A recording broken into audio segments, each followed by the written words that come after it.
हरे कृष्णा। तो आप सब भक्तों का आज के इस अध्ययन सत्र में हार्दिक स्वागत है और आज हम अध्याय 57 का पाठ करेंगे। तो आइए प्रारंभ करते हैं इस अध्ययन सत्र को इस प्रार्थना से।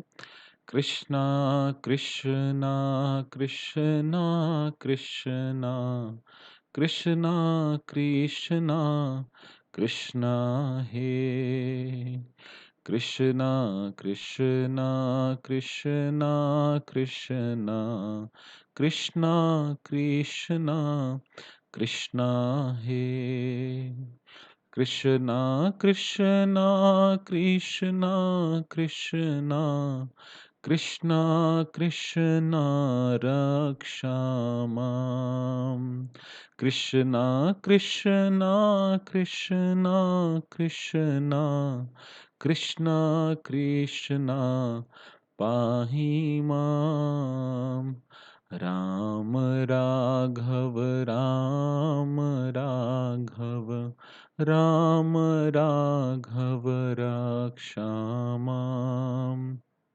कृष्णा केशव कृष्णा केशव कृष्णा केशव पाहि माम्। शिला प्रभुपाद जी का प्रणाम मंत्र। नमः ओम विष्णुपादाय कृष्णा पृष्ठाय भूतले श्रीमते भक्ति वेदांत स्वामिन इति नामिने। नमस्ते सारस्वते देवे गौरवाणी प्रचारिणे निर्विशेषा शून्यवादी पाश्चात्य देशा तारिणे। हरे कृष्णा कृष्णा कृष्णा हरे हरे हरे राम राम राम हरे हरे।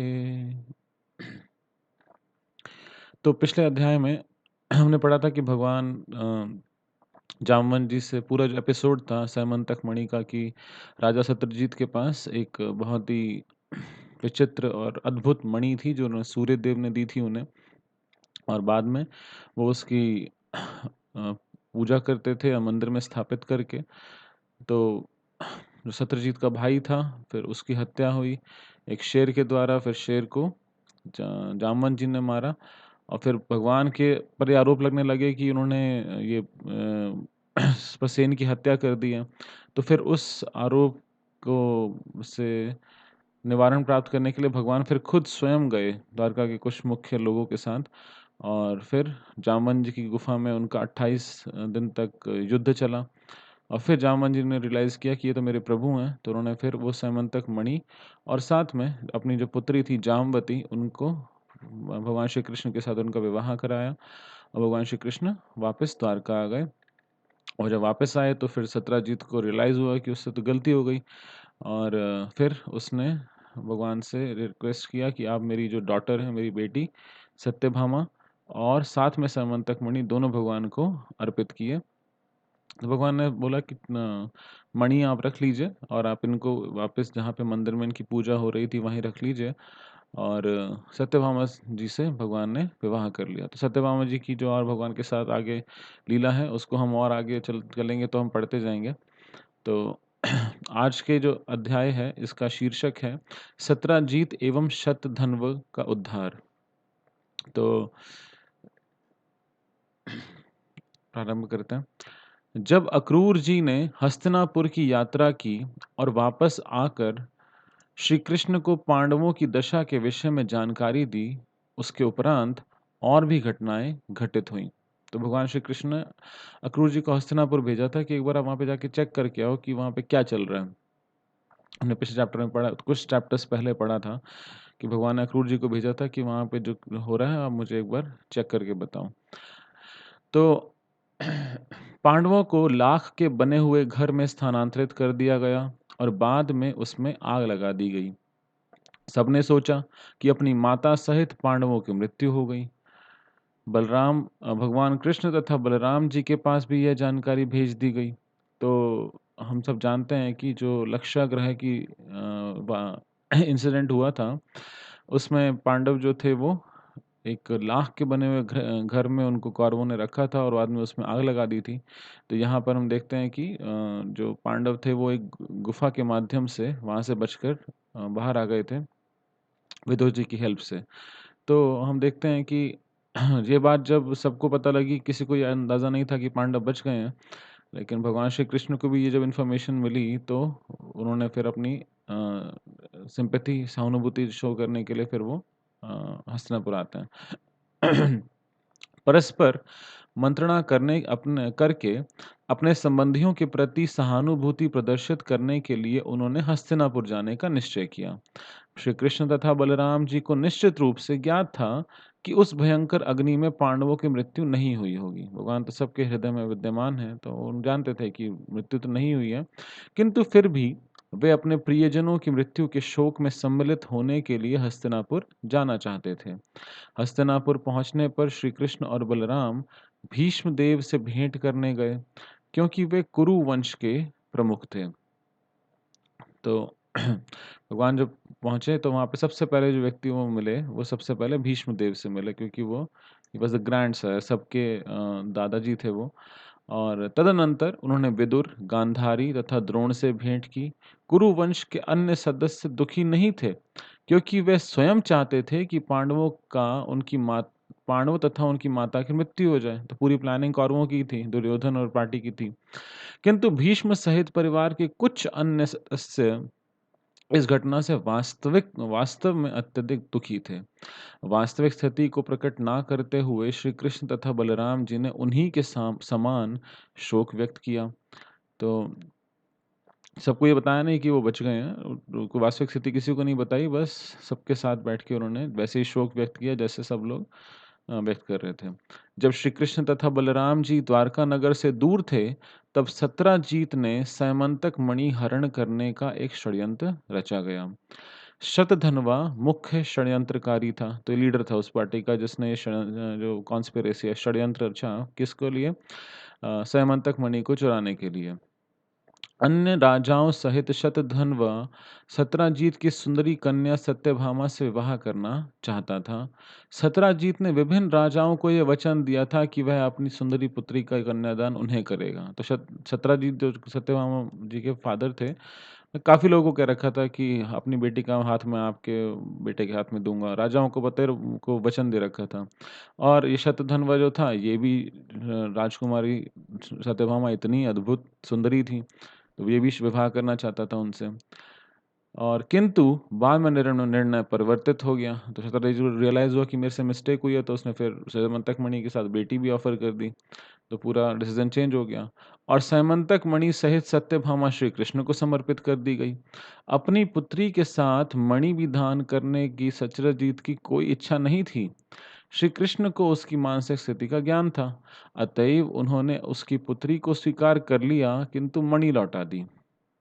श्री कृष्ण से मणि वापस प्राप्त करने के उपरांत वह संतुष्ट था और सदैव उसे अपने साथ रखता था। तो हमने पिछले चैप्टर में पढ़ा था कि वो मणि को वापस उसने मंदिर में भी स्थापित कर दिया था, लेकिन यहाँ पढ़ते हैं कि बाद में फिर वो मणि जब उनको मिल गई सत्राजीत को, तो अपने पास रखते थे। किंतु श्री कृष्ण तथा बलराम जी की अनुपस्थिति में अनेक लोगों ने सत्राजीत से मणि छीनने का षड्यंत्र रचा। उन षड्यंत्र करने वालों में भगवान कृष्ण के भक्त अक्रूर जी तथा कृतवर्मा भी सम्मिलित थे।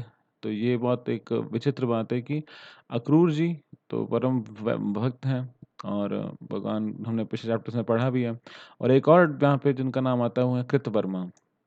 तो कृतवर्मा जो थे, ये भगवान की जो नारायणी सेना थी उसमें एक कमांडर थे, तो बहुत अच्छे सैनिक थे। अक्रूर जी तथा कृतवर्मा मणि को श्री कृष्ण के लिए प्राप्त करना चाहते थे और इसी कारण वे षड्यंत्र में सम्मिलित हुए थे, क्योंकि वो शुद्ध भक्त थे। तो उनको लगा कि इन्होंने हमारे प्रभु का अपमान किया है, तो इसलिए वो इस मणि को प्राप्त करना चाहते थे, और इसलिए वो इसमें इस पूरे कॉन्स्पिरेसी में उन्होंने पार्टिसिपेट किया। उन्हें ज्ञात था कि श्री कृष्ण वह मणि प्राप्त करना चाहते हैं, किंतु सत्यजीत ने उसे उचित रीति से नहीं दिया था।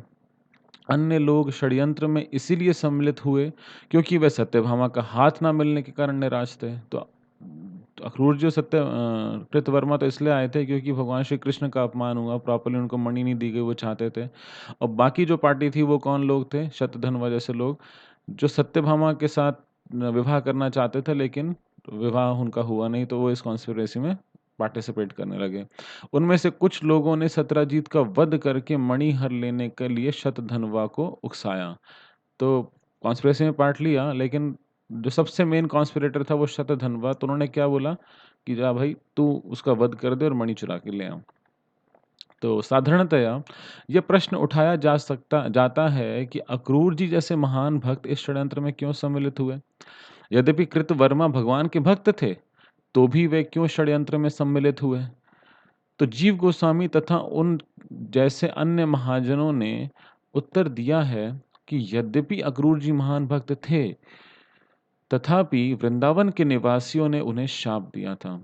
अक्रूर जी ने उनकी भावनाओं को चोट चोट पहुंचाई थी, अतएव पापियों द्वारा घोषित षड्यंत्र में सम्मिलित होने के लिए उन्हें बाध्य होना पड़ा। तो अक्रूर जी उनका नाम था अक्रूर, लेकिन गोपियों ने कहा कि अक्रूर नहीं, ये तो क्रूर है, क्योंकि हमारे कृष्ण को हमसे दूर ले गया। तो क्योंकि अक्रूर जी भगवान श्री कृष्ण को लेने के लिए आए थे, तो वृंदावन के जो वासी थे वो बहुत बहुत दुखी हुए थे, और इसीलिए ये पापी लोगों का संग के जो षड्यंत्र था उसमें उनको भागी बनना पड़ा। उसी तरह कृतवर्मा एक भक्त थे, किंतु कंस से उनके घनिष्ठ संबंध के कारण वे भी पाप से दूषित थे, और इसी कारण वे भी षड्यंत्र में सम्मिलित हुए। तो कृतवर्मा जो थे वो बहुत अच्छे डिवोटी थे, और साथ में नारायणी सेना के अंदर बहुत अच्छे कमांडर थे। लेकिन जैसे हम देखते हैं कि अक्रूर जी को कंस ने भेजा था कि आप जाके मेरा ये काम करो, भगवान श्री कृष्ण बलराम जी को लेके आओ मल्ल युद्ध में पार्टिसिपेट करने के लिए। इसी प्रकार कंस के इनके साथ, कृतवर्मा के साथ अच्छा रिलेशन था पहले जब कंस जीवित था। तो कृतवर्मा कंस की इस संगति के कारण वो पाप से दूषित हो गए, और इसलिए वो भी इस षड्यंत्र में सम्मिलित हुए। तो यहाँ पे हम देख सकते हैं कि जो सिर्फ एक पापी व्यक्ति का संग करने से ये व्यक्ति, जो कृतवर्मा थे, इतने महान भक्त होने के कारण होने के बावजूद भी वो इस षड्यंत्र में वो सम्मिलित हुए। उनकी बुद्धि जो है वो इस चीज़ से अफेक्ट हो गई। सभी षड्यंत्रकारियों को के उकसाने पर एक रात्रि शतधन्वा ने सत्राजीत के घर में प्रवेश किया और सोते हुए सत्राजीत का वध कर दिया। शतधन्वा निंदनीय पापी था। यद्यपि अपने पापों के कारण उसका जीवन अधिक दिनों तक का नहीं था, तथापि उसने घर पर सोते हुए सत्राजीत का वध करने का निश्चय किया। जब सत्राजीत का वध करने के लिए उसने घर में प्रवेश किया, तब समस्त स्त्रियां उच्च स्वर से क्रंदन करने लगीं। तो ये भगवान श्री कृष्ण के जो फादर इन लॉ थे सत्राजीत, उनका वध जब इन्होंने किया तो सारी जो स्त्रियां थी वो बहुत जोर से रोने लगीं। किंतु उनके प्रबल विरोध करने पर भी शतधन्वा ने बिना असमंजस के सत्राजीत की उसी भांति निर्दयता से हत्या कर दी, जिस प्रकार एक कसाई बधिक यानी कसाई बधशाला में पशु की हत्या करता है। जैसे कसाई कसाई घर में एक जानवर को मार देता है, उस प्रकार शतधन्वा ने सत्राजीत का वध कर दिया। तो बाकी लोग जो थे उन्होंने सिर्फ उकसाया था शतधन्वा को, उन्होंने पार्टिसिपेट खुद आके उसको मारा नहीं था सत्राजीत जी को। श्री कृष्ण घर से अनुपस्थित थे, क्योंकि वो तो द्वारका से हस्तिनापुर गए हुए थे। अतः सत्राजीत के वध की रात्रि उनकी पत्नी सत्यभामा पितृगृह में उपस्थित थी, तो वो अपने मायके गई हुई थी सत्यभामा जी। सत्राजीत के मृत शरीर को तत्काल शमशान नहीं ले जाया गया, क्योंकि सत्यभामा श्री कृष्ण से मिलने हस्तिनापुर जाना चाहती थी। अतएव सत्राजीत के शरीर को तेल के पात्र में सुरक्षित रखा गया। तो वैसे तो संस्कार उसी दिन शाम तक कर देते हैं, या अगले दिन मॉर्निंग में कर देते हैं, क्योंकि रात्रि में वध हुआ था। लेकिन क्योंकि भगवान सत्यभामा जी चाहती थी कि भगवान श्री कृष्ण को ये पूरी इन्फॉर्मेशन मिले, भगवान यहाँ पे हों, तो इसलिए फिर उस जो दाह संस्कार है, जो अंतिम संस्कार है, उसको डिले किया गया। तो जो सत्राजीत थे उनकी बॉडी को तेल में रख दिया प्रिजर्व करने के लिए।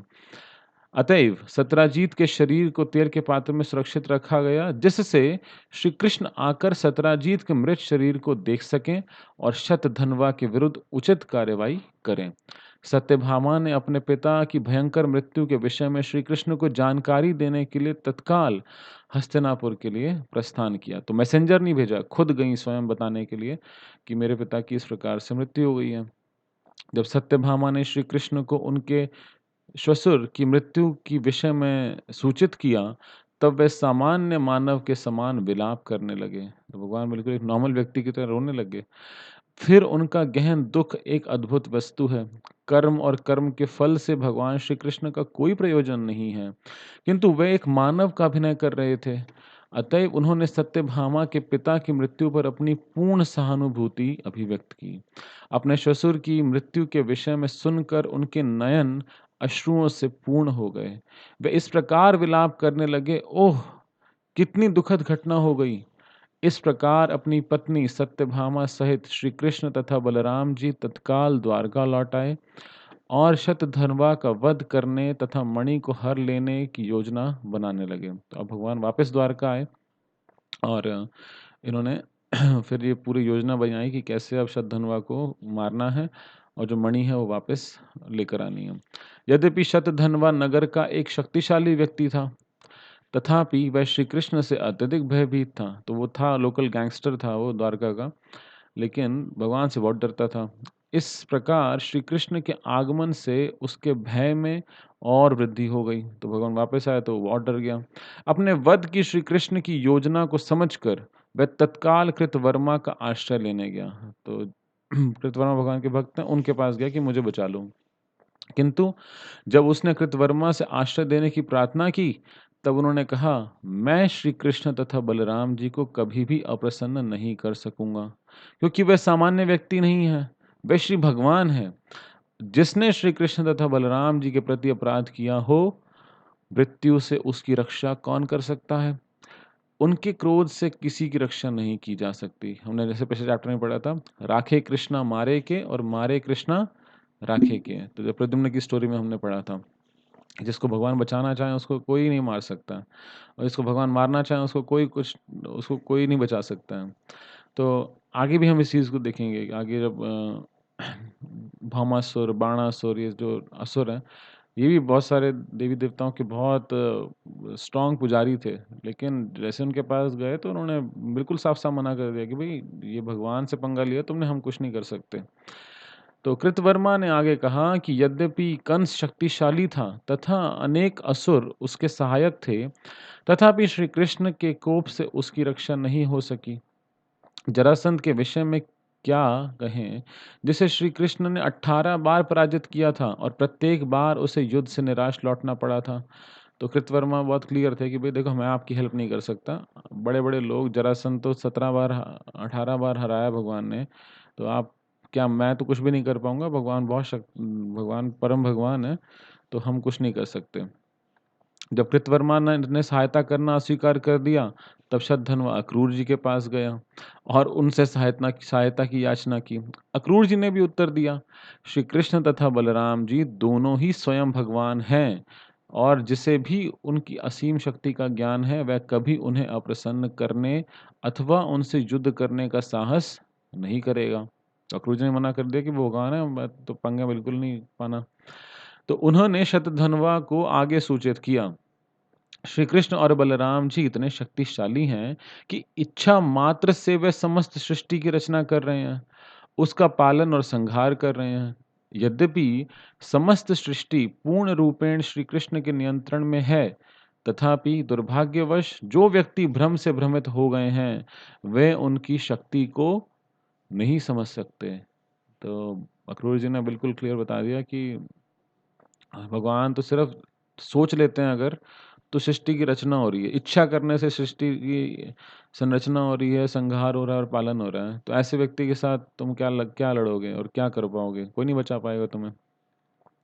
उन्होंने उदाहरण दिया कि 7 वर्ष की आयु में श्री कृष्ण ने गोवर्धन पर्वत को उठा लिया था, और जिस प्रकार कोई बालक छोटी सी छतरी लिए रहता है, वैसे ही उन्होंने इस पर्वत को 7 दिन तक उठाए रखा। अक्रूर जी ने शतधन्वा को स्पष्ट रूप से सूचित किया कि वे सदैव श्री कृष्ण को सादर प्रणाम करेंगे। श्री कृष्ण समस्त निर्मित वस्तुओं के परमात्मा हैं और समस्त कारणों के आदि कारण हैं। जब अक्रूर जी ने भी शतधन्वा को आश्रय देना अस्वीकार कर दिया, तब उसने सैमंतक मणि अक्रूर जी के हाथों में देने का निश्चय किया। तो समझ में आ गया कि वो कोई नहीं बचा सकता, तो ये मणि है भाई, आप इसको रखो। और तदनंतर तीव्र गति से निरंतर 400 मील तक दौड़ सकने वाले एक घोड़े पर सवार होकर वह नगर से भाग गया। तो द्वारका छोड़ के भाग गया और ऐसा घोड़ा कैसा घोड़ा था वो? एक बार में 400 मील भाग लेता था वो घोड़ा। ऐसे घोड़े पर सवार होके द्वारका से फुर हो गया।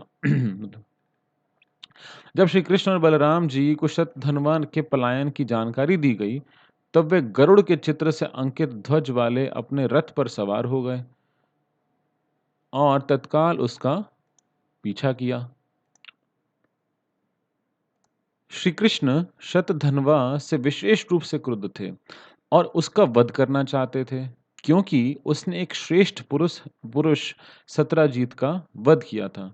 तो भगवान भगवान जी का जो रथ है उसके ऊपर गरुड़ जी के चित्र से अंकित ध्वज है।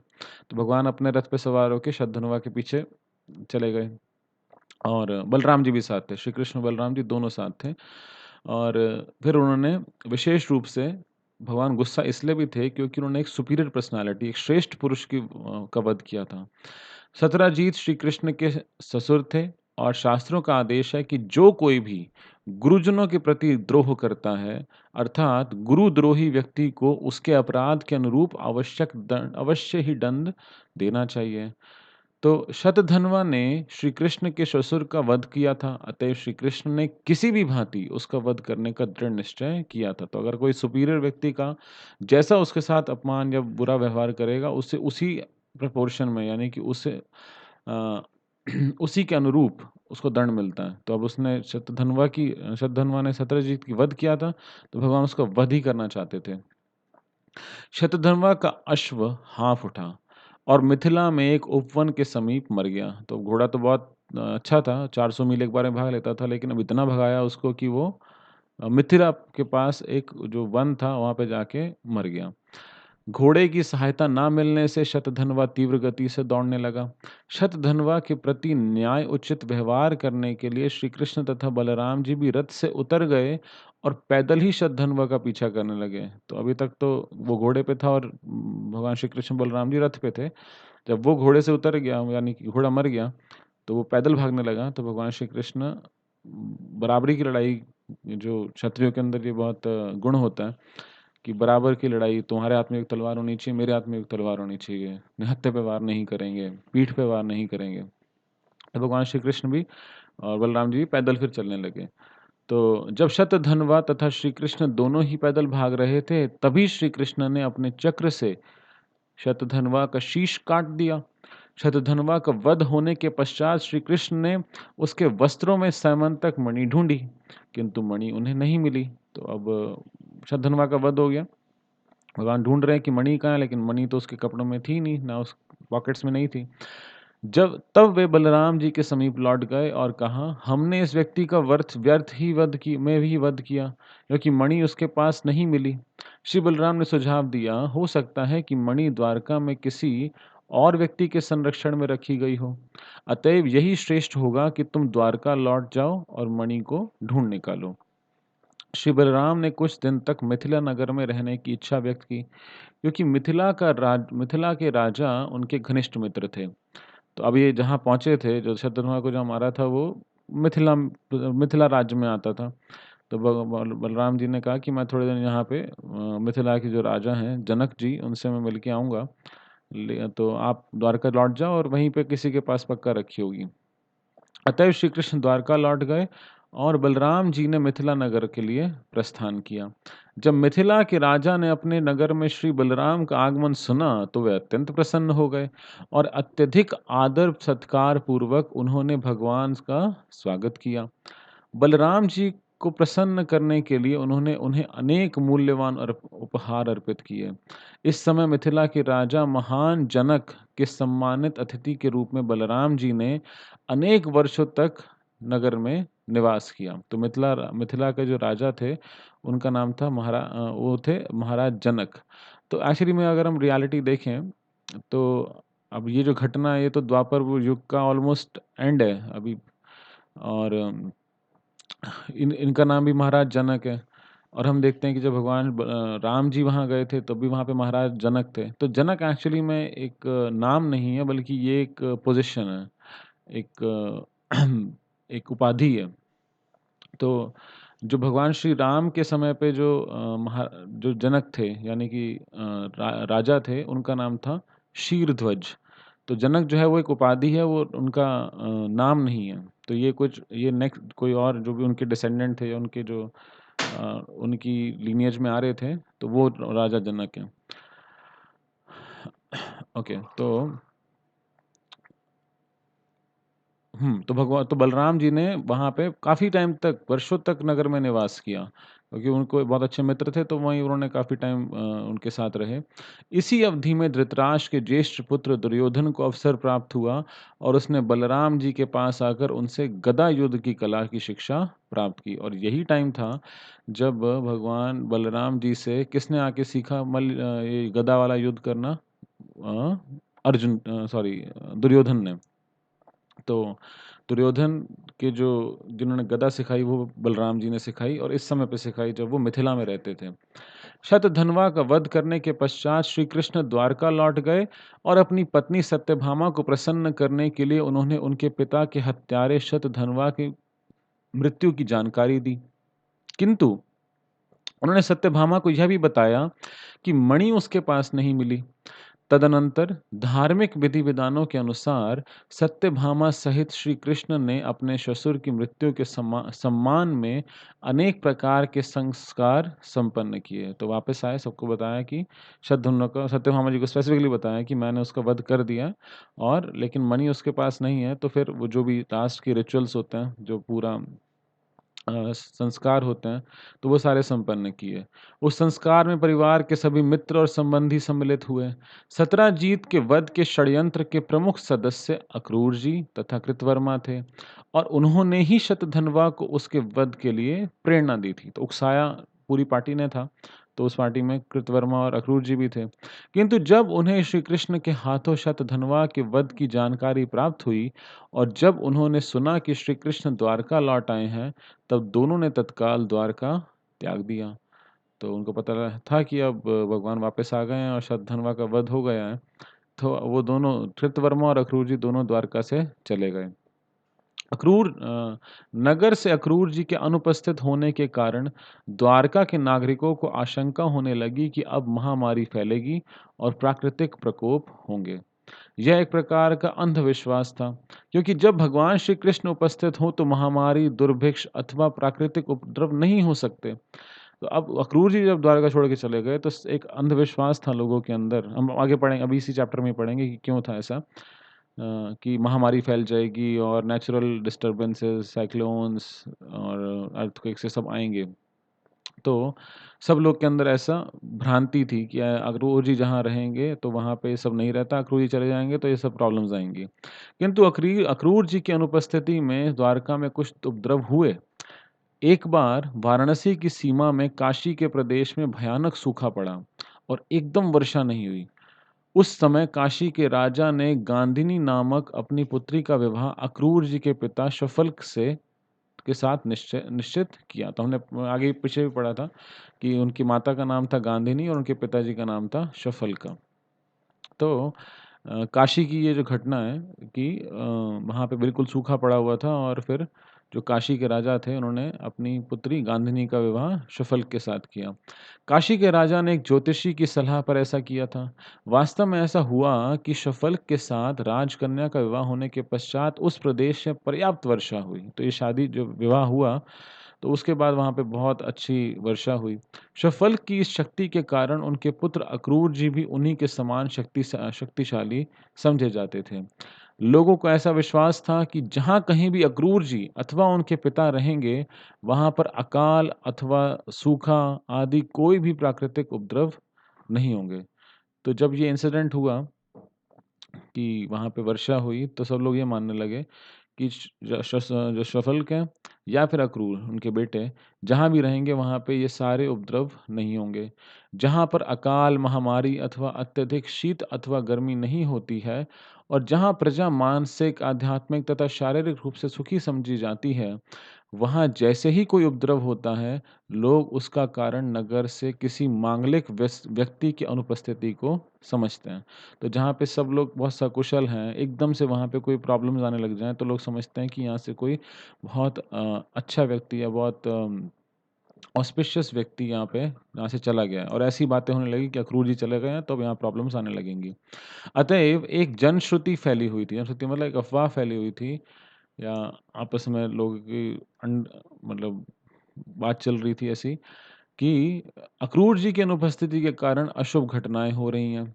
अक्रूर जी के प्रस्थान के पश्चात नगर में कुछ वयोवृद्ध सदस्यों ने यह भी देखा कि सैमंतक मणि की अनुपस्थिति के कारण भी अशुभ लक्षण दिख रहे हैं। तो एक तो अक्रूर जी चले गए, ऊपर से सैमंतक मणि जहाँ रहती है वहाँ पे भी ये महामारी, अकाल ये सब नहीं आ सकता। अब अक्रूर जी भी चले गए, सैमंतक मणि भी चली गई, तो लोगों का ये भ्रांति और गहरा गई कि भई ये तो पक्का ऐसे ही हुआ है।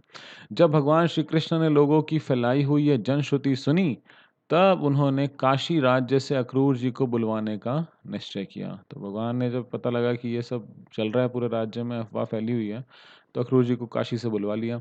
अक्रूर जी श्री कृष्ण के चाचा थे, अतएव जब वे द्वारका लौटे, तब भगवान श्री कृष्ण ने सर्वप्रथम गुरुजन की योग्य रीति से उनका स्वागत किया। श्री कृष्ण सबके हृदय में निवास करने वाले परमात्मा हैं। उन्हें सबके मन की बात ज्ञात रहती है। उन्हें शतधन्वा के साथ अक्रूर जी के द्वारा किए गए षड्यंत्र से संबंधित प्रत्येक घटना का ज्ञान था। अतः मुस्कुराते हुए उन्होंने अक्रूर जी को संबोधित किया। तो भगवान सब जानते थे, वो यही पता था कि मणि अक्रूर जी के पास है, तो उनको बुलाया, पहले उनका अच्छे से सत्कार किया और फिर उनसे कहा। तो क्या कहा? अक्रूर जी को तेजस्वी नरों में प्रमुख कहकर संबोधित करते हुए श्री कृष्ण ने कहा, प्रिय चाचा, मुझे पहले से ही ज्ञात है कि शतधन्वा ने सैमंतक मणि आपके पास छोड़ी थी। संप्रति सैमंतक मणि का कोई उत्तराधिकारी नहीं है, क्योंकि राजा सत्राजीत का कोई पुत्र नहीं है। तो वास्तविकता में सत्राजीत की प्रॉपर्टी थी, अब सत्राजीत की डेथ हो गई, उनकी डॉटर थी सत्यभामा, बेटा नहीं था कोई, तो उत्तराधिकारी कोई है नहीं। उसकी पुत्री सत्यभामा इस मणि के लिए उत्सुक नहीं है, किंतु उसका होने वाला पुत्र सत्राजीत का दोहित्र यानी नाती नाती होगा। तो उत्तराधिकारी जो होगा वो कौन है? सत्यभामा का पुत्र होगा, क्योंकि सत्यभामा को इंटरेस्ट नहीं है उस मणि में। उत्तराधिकार के विधि विधानों के संपादन के पश्चात वही इस मणि का नियमानुकूल उत्तराधिकारी होगा। भगवान कृष्ण के इस कथन से संकेत किया कि सत्यभामा उस समय गर्भवती थी और उनका पुत्र ही मणि का वास्तविक अधिकारी होगा और वह निश्चय ही मणि को अक्रूर जी से ले लेगा। तो सत्यभामा जी उस टाइम प्रेग्नेंट थी और यहाँ पे भगवान ने उसको बहुत क्लियरली बता दिया कि भाई इनका जो बेटा होगा वही इसका एक्चुअल ओनर होगा, तो अधिकारी होगा और वो आपसे ये जो मणि है वो आपसे ले लेगा। तो यहाँ पे हम देखते हैं कि आगे जो एक और चैप्टर आएगा, the genealogy of Lord Krishna's family, तो उसमें हम सारे भगवान के जो पुत्र हैं उन सबके नाम पढ़ेंगे। तो सत्यभामा जी के जो पुत्र हैं उनके बारे में हम पढ़ेंगे। श्री कृष्ण ने आगे कहा, यह मणि इतनी शक्तिशाली है कि कोई सामान्य मानव इसे रखने में सफल नहीं होता है। मुझे ज्ञात है कि आप अत्यंत पुण्यात्मा हैं, अतएव मणि को आपके पास रखे जाने में मुझे कोई आपत्ति नहीं है। केवल एक कठिनाई है और वह यह है कि मेरे ज्येष्ठ भ्राता श्री बलराम को मेरी इस बात पर विश्वास नहीं है कि मणि आपके पास है। तो भगवान ने कहा कि देखो मणि आपके पास है, मुझे पता है विशेष व्यक्ति हो, कोई सामान्य व्यक्ति इसको रख ही नहीं सकता। लेकिन बलराम जी को इसके ऊपर मेरे बात पे विश्वास नहीं हो रहा है कि जो मणि है वो आपके पास रखी है। अतएव हे विशाल हृदय, मेरी आपसे विनती है कि आप मेरे अन्य संबंधियों के समक्ष वह मणि मुझे दिखा दें, जिससे कि उन्हें शांति मिल जाए। तो बस आप सबको दिखा दो कि हाँ देखो ये मणि मेरे पास है, बस मुझे और कोई दिक्कत नहीं, आप अपने पास रख लो। आप यह अस्वीकार नहीं कर सकते हैं कि मणि आपके पास नहीं है, क्योंकि विभिन्न प्रकार की जनश्रुतियों से हमें ज्ञात हुआ है कि आपके ऐश्वर्य में वृद्धि हुई है और आप ठोस स्वर्ण से निर्मित वेदी पर यज्ञ करते हैं। तो भगवान ने कहा कि देखो, आप ये तो नहीं झुठला सकते इस बात को कि आपके पास मणि नहीं है। मणि तो आपके पास है, क्योंकि हमें पता है कि आप अब क्या कर रहे हैं। आपकी जो ऐश्वर्य है, आप बहुत ऐश्वर्य में वृद्धि हुई है, बहुत बढ़ोतरी हुई है और आप अब तो सोने से बने हुए वेदी यानी कि यज्ञ कुंड जो हैं, उसके ऊपर आप जो सैक्रिफाइस कर रहे हैं, वो सोने से बने हुए हैं। उस मणि के गुण सर्वविदित थे। जहाँ कहीं भी वह मणि रहती थी, वह अपने रखने वाले के लिए प्रतिदिन लगभग 9 मन सोना उत्पन्न करती थी। तो अक्रूर जी को उसी अनुपात में स्वर्ण प्राप्त हो रहा था और वह यज्ञों के संपादन के समय अत्यंत उदारता से स्वर्ण वितरित कर रहे थे। तो ये सबको पता था कि भई एक तो ये जहाँ यज्ञ करते हैं वो पूरा सोने का बना है। यज्ञ करने के बाद सोना बाँटते हैं, दान में देते हैं। तो इतना जो उनको सोना कहाँ से मिल रहा था, वो सब सैमंतक मणि प्रोड्यूस कर रही थी। भगवान श्री कृष्ण ने अक्रूर जी के पास समंतक होने के पक्ष में प्रमाण के रूप में उनके मुक्त हस्त से स्वर्ण खर्च करने का उदाहरण दिया। तो आप इतना लिबरली सोना खर्च कर रहे हो, तो ये पक्का है कि मणि आपके पास है। जब भगवान श्री कृष्ण ने मैत्रीपूर्ण शब्दों तथा मधुर भाषा में अक्रूर जी को वास्तविक तथ्य समझा दिया तथा अक्रूर जी समझ गए कि श्री कृष्ण से कुछ भी गुप्त नहीं रखा जा सकता है, तब वह बहुमूल्य मणि ले आए। तो उनको पता है भगवान से कुछ छुपा नहीं है, तो वो मणि लेकर आ गए। एक वस्त्र से आच्छादित यानी कि कपड़े के अंदर ढकी हुई थी तथा सूर्य के समान चमकती हुई मणि लाकर अक्रूर जी ने उसे श्री कृष्ण के समस्त प्रस्तुत किया। भगवान कृष्ण ने सैमंतक मणि को अपने हाथ में ले लिया और वहां उपस्थित अपने सभी संबंधियों तथा मित्रों को वह मणि दिखाई। तो सबको उन्होंने रिलेटिव्स को और फ्रेंड्स को दिखा दिया कि देखो मणि जो है अक्रूर जी के पास है। तत्पश्चात उन्होंने वह मणि उनकी उपस्थिति में ही पुनः अक्रूर जी को लौटा दी, जिससे कि उन्हें ज्ञात रहे कि वास्तव में अक्रूर जी द्वारा वह मणि द्वारका नगर में ही रखी जा रही है। तो अब ये मणि जो है द्वारका नगर में ही है और अक्रूर जी इसको संभाल के रखे हैं। सैमंतक मणि की यह कथा अत्यंत महत्वपूर्ण है। श्रीमद् भागवतम में कहा गया है कि सैमंतक मणि की इस कथा को जो श्रवण करता है, इसका वर्णन करता है अथवा केवल स्मरण करता है, वह सभी प्रकार के कलंक तथा पापों से मुक्त हो जाएगा और इस प्रकार शांति की सर्वोच्च पूर्णता की स्थिति को प्राप्त करेगा। क्योंकि इस लीला में क्या हुआ, भगवान के ऊपर एक झूठा आरोप लगा। तो इसीलिए जो व्यक्ति सैमंतक मणि की ये जो लीला है इसका श्रवण करता है, तो क्या होता है, अगर उस पे भी कोई झूठा आरोप लगा हो, कोई कलंक लगा हो या तो सिर्फ स्मरण करने से भी, वर्णन करने से भी, श्रवण करने से भी, सुनने से भी क्या होगा, उस व्यक्ति के ऊपर जितने ये पापों से और कलंक जितने उस पे लगे हैं, वो सब उनसे मुक्ति प्राप्त कर सकता है और जो सर्वोच्च पूर्णता की स्थिति यानी कि भगवान श्री कृष्ण का आश्रय उसे प्राप्त होगा। इस प्रकार लीला पुरुषोत्तम भगवान श्री कृष्ण के अंतर्गत सत्रजीत तथा शतधन्वा का उद्धार नामक 57वें अध्याय का भक्ति वेदांत तात्पर्य पूर्ण हुआ। तो पिछले चैप्टर में हमने सैमंतक मणि की थोड़ी कथा पढ़ी थी और इसमें भगवान श्री कृष्ण ने फिर अक्रूर जी के पास मणि जो है वो रखवा दी। तो बलराम जी और सब रिलेटिव्स को भी दिखा दिया। तो आज के इस अध्ययन सत्र में भाग लेने के लिए आप सब भक्तों का हार्दिक धन्यवाद। तो हमारी जो परीक्षा है वो कल होगी, तो आप सबको कल की परीक्षा के लिए हार्दिक शुभकामनाएं। श्रील प्रभुपाद की जय, अनंत कोटि वैष्णव वृंद की जय, निताई गौर प्रेमानंदे, हरि हरि बोल।